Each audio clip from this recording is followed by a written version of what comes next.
여러분, 우리는 지금 이제 아브라함에 대한 이야기를 함께 나누고 있습니다. 아브라함을 믿음의 조상이라고 하죠. 믿음이 무엇인지를 알려면 아브라함을 보라, 그런 말이죠. 우리 지난 시간에는 아브라함이 가졌던 믿음의 내용에 대해서 함께 나누었습니다.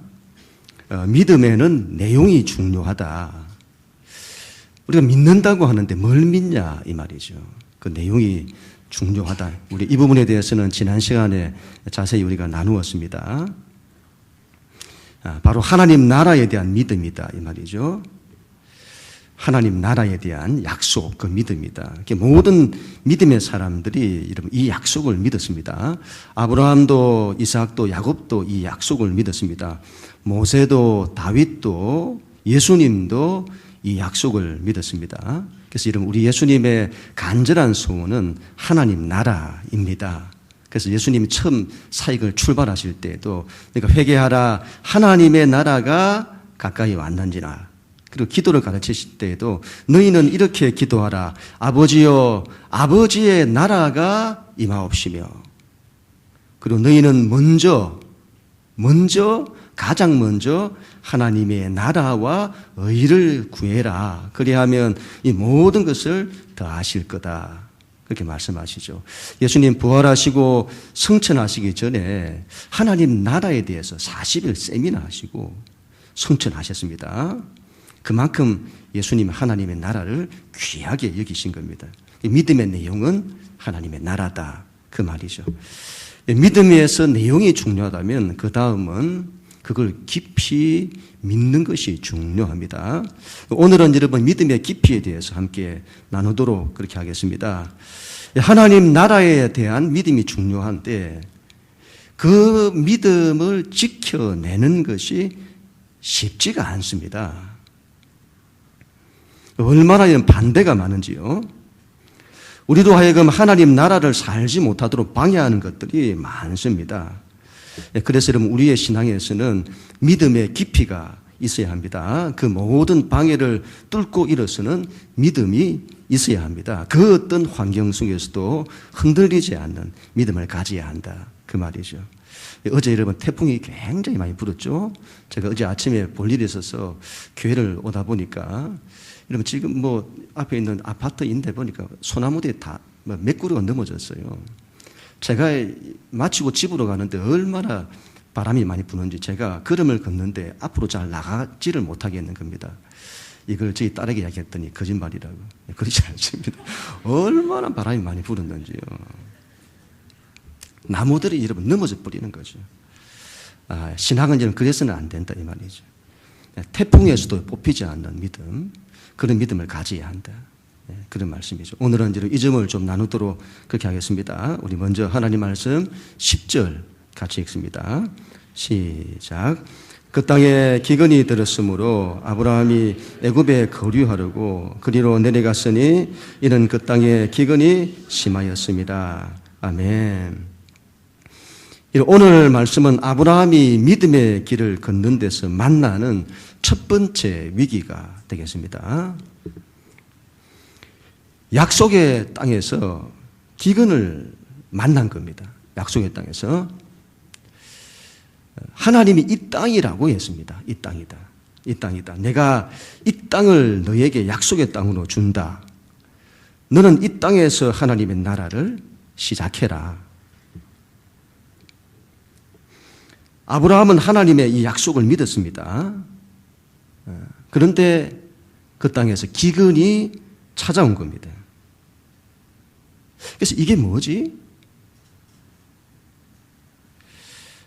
아브라함이 갈대아 우리에서 나올 때에도 하란 땅에 오래 머물 때에도 이러지는 않았습니다. 이 정도는 아니었습니다. 그런데 약속의 땅에서 기근을 만난 겁니다. 그것도 심한 기근입니다. 기근이라 이 말은 먹고 사는 문제가 힘들어 죽을 상황이다, 그 말이죠. 여러분, 이런 기근을 만나면 우리의 믿음은 도전을 받습니다. 아니, 내가 하나님의 말씀을, 약속을 믿고 그렇게 순종하려고 하는데 이게 뭐지? 아니, 왜 이런 어려움이 오지? 이런 때 우리의 믿음은 시험을 당하는 겁니다. 우리는 여러분 약속의 땅에서는 기근이 없어야 한다고 생각을 합니다. 그렇지 않습니다. 그 땅이 여러분 약속의 땅이면 틀림이 없습니다. 하나님께서 그 땅을 통해 하나님의 나라를 이루실 겁니다. 그러나 그 땅은 아직 가나안 땅이라는 것을 기억을 해야 합니다. 아직 가나안 족속이 살고 있는 온갖 죄악이 가득한 땅입니다. 그런 땅에 기근이 있는 것은 당연한 겁니다. 여러분, 우리가 믿는 기독교 신앙은 세상 속으로 들어가야 합니다. 기독교 신앙은 속세를 떠나는 것이 아닙니다. 우리는 세속도시에서 하나님 나라를 이루는 자들입니다. 그런 우리에게 고난이 있다고 해서 왜 이런 고난이 있냐고 말하면 안 된다 이 말이죠. 세속도시다. 온갖 죄로 가득한 그런 세상에는 이런 바람도 많고 파도도 많습니다. 고난도 많고 아픔도 많습니다. 그걸 당연하게 여겨야 된다 이 말이죠. 그걸 당연하게 받아들이고 그럼에도 불구하고 흔들리지 않고 그 세속도시 가운데서 하나님의 나라를 사는 겁니다. 그런데 왜 이런 고난이 있냐고 하면 그때부터 믿음은 흔들리게 되는 것이죠. 오늘 말씀의 결과를 미리 말씀드리면 기근에는 하나님의 큰 뜻이 있었습니다. 하나님이 아브라함을 통해 하나님 나라를 시작하시고 아브라함에게 하나님 나라의 통치를 맡기시는데 여러분 하나님 나라를 내가 이루고 세우고 통치를 하려면 하나님께 대한 믿음을 가지고 그 어떤 것에도 흔들리지 않아야 합니다. 통치자가 흔들리면 안 되죠. 그런데 아브라함이 이러면 그런 흔들리지 않은 믿음을 가졌냐? 그런 믿음을 가졌냐? 평소에는 잘 모르는데 사람은 위기를 만나면 그 실체가 드러납니다. 기근을 만나니까 아브라함이 흔들리는 겁니다. 흔들려요. 이런 때 이러면 어떻게 해야 할까요? 이때 아브라함의 믿음이 안 좋은 믿음이냐? 그렇지 않습니다. 그때 아브라함 믿음도 참 귀한 믿음이었습니다. 그러나 그 믿음이 아직 갈 길이 멉니다. 믿음은 여러분 처음 믿음이 그대로 믿음이냐? 그게 아니라 믿음은 믿음에서 믿음으로 자라는 겁니다. 아브라함은 아마 이때 깨달았을 겁니다. 기근 하나 이기지 못하는 자신을 발견했을 겁니다. 내가 이래가지고 하나님 나라를 이룰 수 있겠나? 아마 그런 마음이 들었을 겁니다. 하나님은 이 기근 사건을 통해서 아브라함에게 더 큰 은혜를 주십니다. 하나님 나라가 자기 힘으로 안 된다는 것을 깨닫게 하십니다. 자기 힘으로는 아무것도 할 수 없다는 것을 깨닫게 하십니다. 그리고 그 아브라함에게 하나님의 하나님 되심을 보이게 됩니다. 하나님의 영광, 하나님의 권세, 하나님의 능력이 얼마나 크신지를 이 기근 사건을 통해서 나타내 보이십니다. 그리고는 이후로 이 아브라함으로 하여금 어떤 고난도 환경도 이기는 믿음을 갖게 하시는 겁니다. 여러분 때때로 우리가 믿음의 길을 걷는데 뜻하지 않은 고난을 겪을 때가 있습니다. 그때 이런 믿음이 약해지면 안 된다 이 말이죠. 오히려 여러분 그런 때일수록 하나님의 큰 뜻이 있음을 보아야 합니다. 하나님께서 그 일을 통해서 새로운 길을 막 여세요. 이전과는 다른 새로운 길을 여시잖아요. 하나님이 새로운 문을 여시는 겁니다. 우리가 뜻하지 않은 고난이 오면 하나님의 새로운 기회가 오는구나. 그렇게 받아들일 수 있어야 된다는 거죠.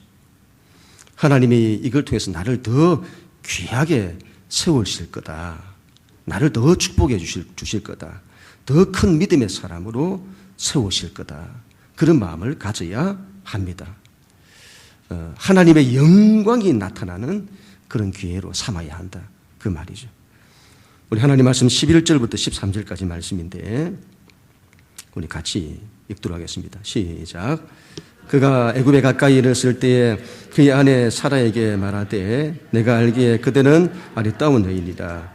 애굽 사람이 그들을 볼 때에 이르기를 이는 그의 아내라 하여 나는 죽이고 그들은 살리리니 원하건대 그들은 나의 누이라 하라. 그러면 내가 그대로 말미암아 안전하고 내 목숨이 그대로 말미암아 보존되리라 하니라. 아멘. 아브라함은 기근 때문에 믿음이 약해졌던 것 같습니다. 기근이 이러면 어느 정도만 돼도 견디었을 건데 기근이 심한 겁니다. 그래서 살 길을 찾아 이집트로 내려갑니다. 기근 때문에 아브라함의 믿음이 약해졌다는 것을 뭘로 확인할 수 있냐? 아브라함이 이후에 불안과 두려움을 느낍니다. 그리고 인간적인 방법을 씁니다. 이전에 아브라함은 여호와의 말씀을 따라갔습니다. 그렇게 살아야 하는데 믿음이 약해지니까 여호와의 말씀을 따라가지 못하고 인간적인 방법을 쓰게 됩니다. 아내 사라가 너무 아름다운 겁니다. 이집트에 가까이 이르자 아내 때문에 죽을지 모른다는 불안과 두려움이 더하게 됩니다. 이런 고대 사회에서 낯선 땅으로 가면 생명의 위협이 있습니다. 특별히 여자 때문에 사람들이, 남자들이 마음에 드는 여자를 자기 여자로 만들고자 할 때에 그 여자가 남편이 있는 여자이면 그 남편을 죽여서 자기 여자로 만든다 이 말이죠. 그 여자가 그 집의 동생이나 딸이면 그에 상하는 값을 주고 사는 겁니다. 그래서 이때 아브라함은 인간적인 방법을 쓰는 거죠. 그런 일을 만날지 모르기 때문에 아내를 누이라고 하자. 틀린 말은 아니죠. 원래 이복 누이였는데 아내가 되었으니까 맞는 말이죠. 그러나 꼼수죠. 누이라고 하면 나를 죽이지 않을 거다. 내가 죽으면 우리 가정은 끝난다. 아브라함이 생명의 위협을 느끼며 얼마나 불안해했는지를 알 수가 있습니다. 여기서 좀 이상한 것은 이때 사라의 나이가 65세입니다. 아브라함이 75세가 좀 넘었을 것으로 보는데 아브라함하고 10살 차이니까 65세가 좀 넘었을 겁니다. 사라가 127세를 살았으니까 이때 사라는 중년이죠, 중년. 중년의 나이인데 그렇게 아름답다는 것이 이해가 잘 되지를 않습니다. 사라는 자식이 없었습니다. 자식을 낳지 않으니까 체형이나 피부가 좀 더 젊었을 겁니다. 그렇다고 하더라도 65세인 사람은 아름답다고 하는 게 좀 이상하죠. 그런데 여러분, 제가 이전에 선교를 한번 가보니까 이게 이해가 되던 거죠. 우리는 여러분, 이 이집트가 함 족속의 땅이라는 것을 기억을 해야 됩니다. 함 족속의 땅. 아브라함과 사라는 셈족입니다. 셈족. 함 족속은 피부가 까무잡잡합니다. 사라는 지금으로 하면 아시아나 백인 사람처럼 생긴 겁니다. 여러분, 이슬람권의 선교를 가면 우리나라 사람을 그렇게 좋아합니다. 이곳에서 살 때는 내가 아무도 알아주질 않아요. 눈길 한 번 안 줍니다. 자존감이 완전히 바닥으로. 그렇게 없는데도 그 땅에 가니까 전부 대장금인 줄 압니다. 실제 그렇습니다. 그 땅에 가면 나이가 50쯤 됐는데도 30대로 봅니다. 30대로. 얼마나 젊게 보이는지요. 피부색이 다르고 인종이 다른 사람이 그 땅에 갔으니 그 땅 사람들이 난리가 난 겁니다. 완전히 한류 스타가 온 거죠. 그래서는 이 당시 아브라함이 그렇게 했을 법하다, 이런 마음이 드는 겁니다. 믿음이 흔들리고 불안과 두려움이 찾아오니까 여러 환경이나 조건이 보이면서 인간적인 방법을 쓰는 겁니다. 그런 방법을, 인간적인 방법을 쓰니까 아니나 다를까 위기가 찾아오게 되는 거죠. 일반 사람들뿐만이 아니라 파라오의 고관들이 이 높은 사람들이 이 사라를 보고 칭찬하고 난리가 난 겁니다. 소위 이집트 땅에 전혀 다른 종자인 클레오파트라 같은 여자가 왔다고 난리가 난 거죠. 문제는 파라오가 그 사라를 자기 사람으로 취하는 겁니다. 파라오는 사라를 자기 궁으로 들이는 거죠.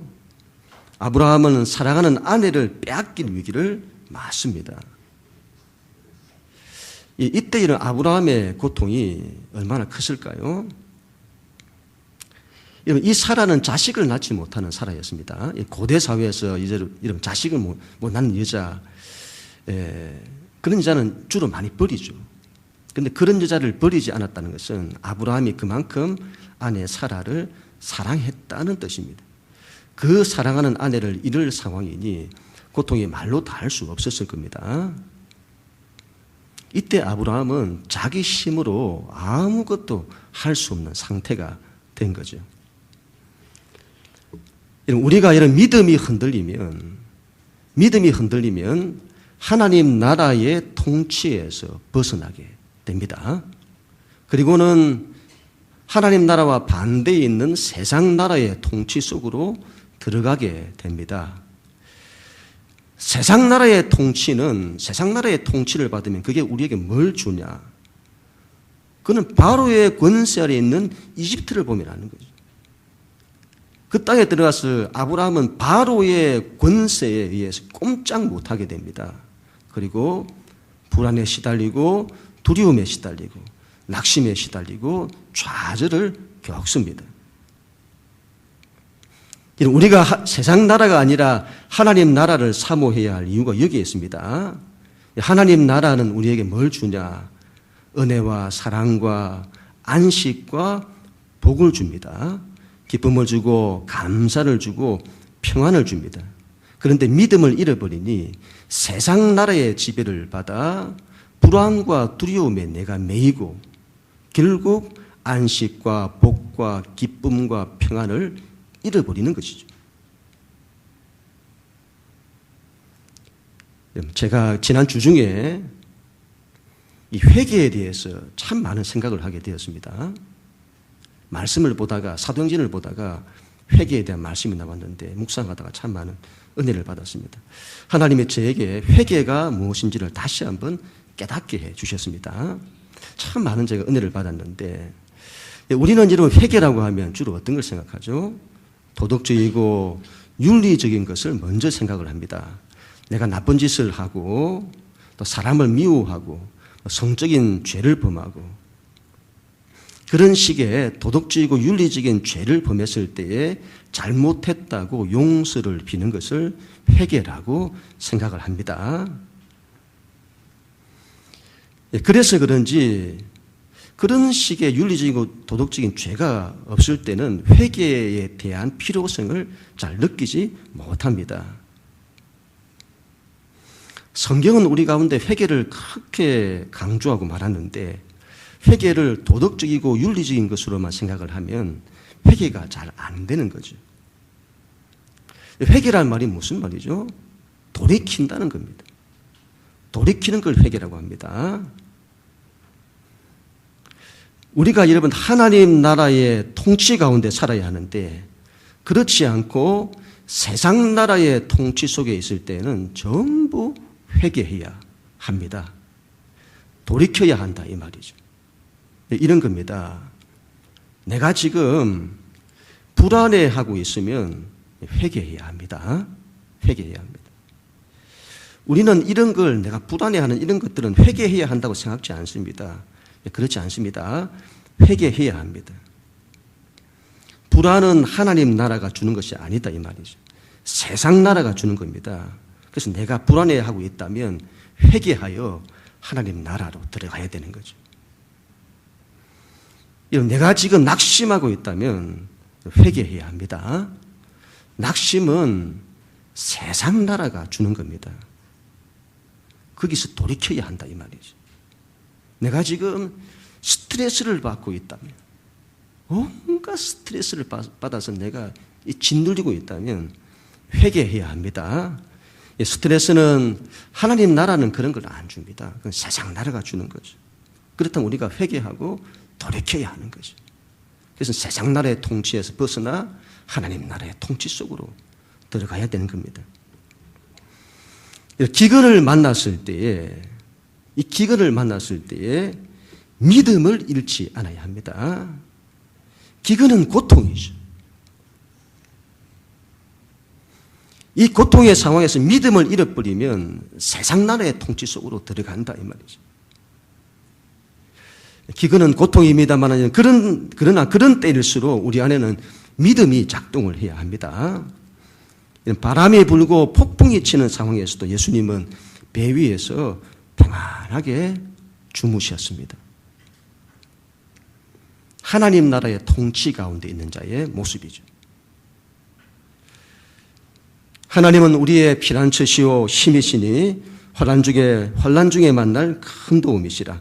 그러므로 땅이 변하든지 산이 흔들려 바다 가운데 빠지든지 바닷물이 솟아나고 뛰놀든지 그것이 넘침으로 산이 흔들릴지라도 천재지변이 일어나 세상이 다 흔들릴지라도 우리는 두려워하지 아니하리로다. 하나님이 계시기 때문에 하나님의 통치 속에 있어야 된다 이 말이죠. 이것이 믿음입니다. 그래서 믿음이란 여러분 하나님의 통치 속에서 흔들리지 않는 겁니다. 너희는 가만히 있어 내가 하나님 때문을 알지어다. 이것이 믿음이다 이 말이죠. 우리는 세상 나라의 통치를 단호히 거부해야 합니다. 세상 나라의 통치 속에서 우리 가운데 그것이 우리에게 주는 불안과 두려움과 염려와 근심과 좌절과 그 모든 걸 단호히 거부해야 한다 이 말이죠. 우리는 기근의 상황에서도 고통의 상황에서도 믿음을 가지고 일어서서 하나님 나라의 통치를 잃지 아니라고 해야 한다. 그 말씀인 겁니다. 우리 15절부터 17절 말씀인데 우리 마지막으로 같이 한번 읽습니다. 시작. 바로의 구관들도 그를 보고 바로 앞에서 칭찬하므로 그 여인을 바로의 궁으로 이끌어들인지라. 여호와께서 아브라함의 아내 사레의 일로 바로와 그 집에 큰 재앙을 내리신지라. 아멘.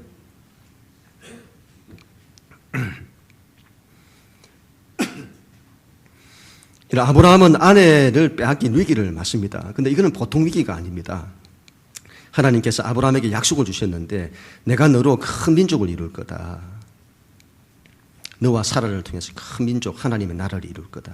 그래서 아브라함의 아내는 하나님의 백성을 낳을 여자입니다. 그런데 하나님의 그 일이 깨어질 위기를 맞은 겁니다. 이 파라오가 데려갔으니 왕이 데려갔으니 손쓸 길이 없습니다. 어떻게 될까요? 완전히 사라가 파라오의 사람 이자가 될 상황이 되었습니다. 그때 하나님께서 나서시죠. 하나님께서 이 사라의 일로 말미암아 파라오에게 큰 재앙을 내리십니다. 무슨 재앙이었는지는 모르겠습니다만 이 엄청난 재앙을 내리신 것 같습니다. 아마 이 여자와 결혼했다가는 내 인생을 조지겠다 막 그런 마음이 들었을까요? 뭔지를 모르겠는데 하여튼 데려가라고 이렇게 보낸 거죠. 하나님이 개입을 하시는 겁니다. 하나님이 왜 개입을 하셨을까요? 왜 하셨을까요? 이게 중요한데 그건 여러분 아브라함과 맺은 언약 때문이죠. 언약 때문입니다. 하나님이 아브라함과 맺은 언약 가운데서도 특별히 주권에 대한 언약입니다. 내가 너에게 주권과 통치권을 준다. 내가 하나님 나라를 너를 통해서 이룰 건데 너에게 내 통치권을 위임한다. 이제부터 너를 축복하는 자는 내가 복을 내리고 너를 저주하는 하고 반대하고 위협하는 자는 내가 반드시 저주할 거다. 우리가 하나님 나라의 언약을 붙들고 하나님 나라를 위해서 사는 것이 왜 중요한지를 말씀하는 겁니다. 이 하나님 나라 언약 속에 있으면 하나님이 반드시 지키신다. 그런 말씀이죠. 우리가 믿는 하나님은 여러분, 하나님은 세상 어디에도 매이지 않는 분이십니다. 그런데 그 하나님이 유일하게 매이시는 하나가 있는데 그게 바로 언약입니다. 언약. 약속이죠. 그래서 하나님의 이름도 여호와잖아요. 여호와. 언약의 하나님입니다. 하나님은 언약을 통해서 우리를 당신과 하나로 엮으십니다. 그리고 하나님이 하신 약속은 틀림이 없습니다. 아브라함은 믿음이 흔들려도 하나님은 흔들리지 않으십니다. 하나님은 당신의 약속을 반드시 지키십니다. 하나님은 아브라함과의 약속을 지켜내시기 위해서 파라오를 손보시는 겁니다. 하나님의 입장에서는 애굽의 파라오보다 더 귀한 사람이 아브라함입니다. 이 세상에 여러분 대통령보다 더 귀한 사람이 하나님 나라의 백성이고 예수를 믿는 자들이고 하나님 나라를 위해서 헌신하는 사람들이다 이 말이죠. 하나님이 그런 우리를 얼마나 기뻐하시는지. 아브라함은 여러분 이 기근 사건을 통해서 하나님이 어떤 분이신지를 크게 경험을 하게 됩니다. 아브라함이 하나님을 믿었지만 하나님이 이 정도일 줄 몰랐던 겁니다. 이집트의 모든 권세를 가진 파라오도 꼼짝 못하시게 하시는 그 하나님이신 겁니다. 나에게 약속하신 하나님이, 내가 믿는 하나님이 그런 하나님이 있더라 이 말이죠. 온 세상의 주권자, 온 우주의 통치자이신 겁니다. 나를 위해서 제국을 다스리는 파라오도 손보시는 하나님. 아브라함은 이 기근 사건을 통해서 하나님이 얼마나 크신 하나님이신지를 알게 되는 것이죠. 이걸 경험한 아브라함은 뒤에 어떻게 되었을까요? 우리 앞으로 보게 되겠습니다만은 아브라함의 이 믿음이 엄청난 믿음의 단계로 뛰어오르게 되는 겁니다. 하나님의 크심을 경험한 겁니다. 우리의 믿는 신앙은 하나님의 크기가 커야 합니다. 우리 하나님이 얼마나 크신 분이신지를 알아야 되는 거죠. 이게 지식적으로 아는 데서 끝나는 것이 아니라 실제 우리의 삶에서 하나님이 그렇게 크셔야 한다 이 말이죠. 그래야 어떤 것에도 흔들리지 않는 것입니다. 우리는 인생을 살면서 때때로 하나님이 왜 나에게 이런 기근을 주시지? 왜 이런 고난을 주시지? 할 때가 많습니다. 내가 믿음의 길을 걷는데 주님 잘 믿겠다고 하는데 왜 나에게는 막다른 골목으로 나를 이끄시지? 왜 가로막힌 홍해지? 왜 뒤에서는 바로의 군대가 나를 죽이려고 쫓아오지? 왜 길도 없고 답도 없는 곳이지? 그때 하나님이 말씀하시는 겁니다. 내가 바로의 군대로 말미암아 내 영광을 나타낼 거다. 내가 홍해로 말미암아 내 영광을 나타낼 거다. 너는 내가 여호와인지를 알게 될 거다. 너는 가만히 있어 내가 하나님됨을 너희는 알지어다. 그리고는 홍해를 가르치는 겁니다. 바로의 군대를 바다에 숨을 시키는 거죠. 그리고 우리가 믿는 하나님이 얼마나 크신 하나님이신지를 우리에게 나타내시게 되는 것입니다. 우리는 여러분 기근을 만났을 때 낙심하지 말아야 합니다. 낙심하지 마세요. 홍해를 만났다고 막다른 골목에 가로막힌 길에 내가 이르렀다고 낙심하지 말아야 합니다. 믿음이 흔들리면 안 됩니다. 믿음이 흔들리면 안 됩니다. 하나님은 그 일을 통해서 하나님의 하나님 되심을 나에게 나타내실 것입니다. 하나님이 어떤 분이신지, 우리 하나님의 영광이 얼마나 큰지, 하나님의 능력이 얼마나 큰지, 하나님의 크심을 나타내실 것입니다. 하나님 나라를 붙들고 사는 자, 하나님 나라의 언약에 사인한 사람은 하나님이 반드시 지키신다 이 말이죠. 세상의 환경이, 세상의 대적이, 세상의 가장 큰 근세인 파라오도 그런 우리를 어찌하지 못한다는 것입니다. 하나님 반드시 우리를 지키십니다. 우리에게는 그 믿음이 있어야 합니다. 그런데 우리가 약합니다. 우리 약한지라. 우리가 이 믿음이 약해서 내가 흔들리고 있다면 돌이켜야 합니다. 지금도 우리가 믿음이 약해서 내가 흔들리고 있다면 회개해야 합니다. 내가 믿음이 약해져서 불안해하고 있다면, 두려워하고 있다면, 낙심하고 좌절하고 스트레스를 받고 있다면 회개해야 합니다.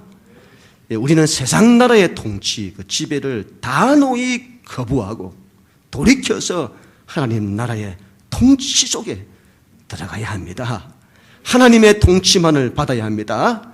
하나님 나라의 통치는 은혜요, 사랑이요. 하나님 우리 가운데 은혜 주시고 사랑을 베풀어 주시고 우리에게 안식을 주시고 우리가 복되기를 원하시고 우리에게 기쁨을 주시고 감사를 주시고 평안을 주시고 우리가 늘 이걸 잃지 않아야 된다 이 말이죠. 기근이라고 하는 고통의 상황에서도 이 하나님 나라의 통치, 은혜와 사랑과 안식과 복과 기쁨과 감사와 평안을 잃지 않아야 된다는 말씀입니다. 그런 우리 모두가 다 될 수 있기를 주님의 이름으로 간절히 축원합니다.